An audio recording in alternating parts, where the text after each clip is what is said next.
తెల్లవారితే చక్రవర్తి అయి రాజ్యమునేలే రామయ్య తండ్రి మాటకై పదవిని బదలి అడవులకేగెనయా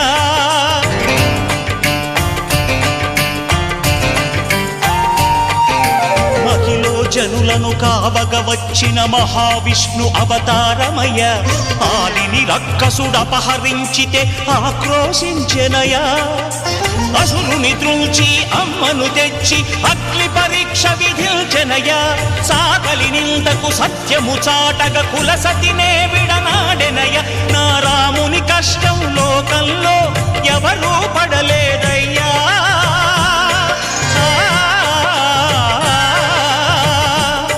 నా రాముని కష్టం లోకంలో ఎవరూ పడలేదయ్యా సత్యం ధర్మం త్యాగంలో అతనికి సరిలేరయ్యా కరుణా హృదయు